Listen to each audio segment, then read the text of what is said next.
Guys, operation சிந்தூரோட மையப்புள்ளி என்ன? It was a நான் எஸ்கலேட்டரி attack. அதாவது இந்தியாவோட நோக்கம் என்ன? இந்த அட்டாக்கோட நோக்கம் என்ன? பாகிஸ்தானை வீழ்த்தணும்ன்றது கிடையாது, இல்ல பாகிஸ்தானோட ஆர்மியோ இல்ல ஐஎஸ்ஐயோ அடிக்கணும்ன்றது கிடையாது. அதுக்கு பதிலா இந்தியாவை தொடர்ந்து தாக்கிட்டு இருக்க டெரர் குரூப்ஸ், அப்பாவி பொதுமக்களை கொன்னுட்டு இருக்க தீவிரவாதிகளை பழி வாங்கணும்ன்றதுதான் இந்த அட்டாக்கோட மையப்புள்ளியே. அதனாலதான் அந்த அட்டாக்ல நம்ம தீவிரவாதிகள் இருக்க பகுதிகளை மட்டும் போக்கஸ் பண்ணி அடிச்சோம், டார்கெட் பண்ணி அடிச்சோம். பாகிஸ்தானோட எந்த மிலிட்டரி ஃபெசிலிட்டியும் நம்ம அடிக்கல. அண்ட் ஈவன் அங்க இருக்க சிவிலியன்ஸ்க்கு பாதிப்பு கம்மியா இருக்கணும்ன்றதுக்கு தான் நைட்ல அடிச்சோம். ஏன்னா காலையில அடிச்சிருந்தா கதையே வேற. சோ முந்தா நேத்து நைட் வரைக்கும் பாகிஸ்தானோட மிலிட்டரி ஃபெசிலிட்டிஸை டார்கெட் பண்ணாத இந்தியா இன்னைக்கு டார்கெட் பண்ணி அடிச்சிருக்கு. பாகிஸ்தானோட ஏர் டிஃபென்ஸ் சிஸ்டம் இது வரைக்கும் நமக்கு எல்ஓசில மட்டும்தான், லைன் ஆஃப் கண்ட்ரோல்ல மட்டும்தான் பிரச்சனை போயிட்டு இருந்தது. ஆனா இன்னைக்கு இந்தியா பாகிஸ்தானோட எல்லைக்குள்ளேயே நுழைஞ்சு அவங்களோட மிலிட்டரி ஃபெசிலிட்டியை அட்டாக் பண்ணிருக்காங்க, அவங்களோட ஏர் டிஃபென்ஸ் சிஸ்டம் காலி பண்ணிருக்காங்க.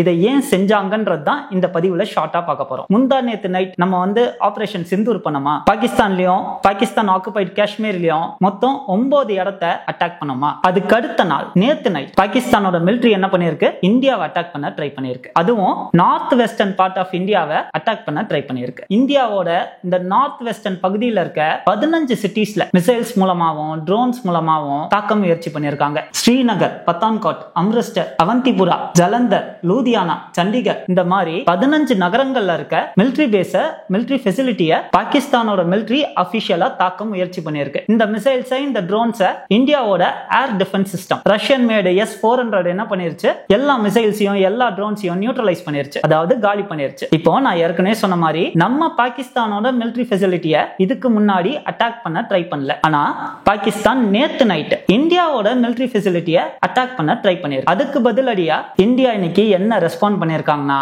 லாகூர்ல இருக்க அவங்களோட மிலிட்டரி ஃபெசிலிட்டி அடிச்சிருக்காங்க, அவங்களோட ஏர் டிஃபென்ஸ் சிஸ்டத்தை காலி பண்ணிருக்காங்க. அண்ட் இது மட்டும் இல்லாம பாகிஸ்தான் தான் முதல்ல நம்மளோட மிலிட்டரி ஃபெசிலிட்டியை அடிக்க ட்ரை பண்ணுச்சுன்றதுக்கு ஆதாரம் வேணும்ல. அதுக்காக நம்ம ஏர் டிஃபென்ஸ் சிஸ்டம் காலி பண்ண மிசைல்ஸ் அண்ட் ட்ரோன்ஸோட டெப்ரிஸ எவிடன்ஸா கலெக்ட் பண்ணி வச்சிருக்காங்க.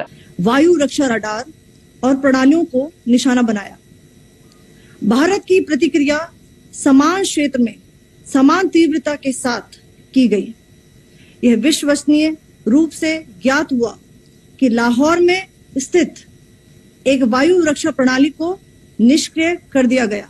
சோ கொஞ்சம் கொஞ்சமா அடுத்த கட்டத்துக்கு இந்த போர் சூழல் எஸ்கலேட் ஆயிட்டு இருக்கு. ஏன்னா பாகிஸ்தான் இந்தியால இருக்க சிட்டிஸை அவங்களோட மிசைல்ஸை வச்சும் ட்ரோன்ஸை வச்சும் அட்டாக் பண்ண ட்ரை பண்ணிருக்காங்க, நம்மளோட மிலிட்டரி ஃபெசிலிட்டி அட்டாக் பண்ண ட்ரை பண்ணிருக்காங்க. பட் நம்ம லாகூர்ல இருக்க அவங்களோட மிலிட்டரி ஃபெசிலிட்டியை அடிச்சே போட்டோம். சோ இது எங்க போய் முடியும்னு இப்போ சொல்ல முடியாது, வருங்காலம் தான் தீர்மானிக்கும்.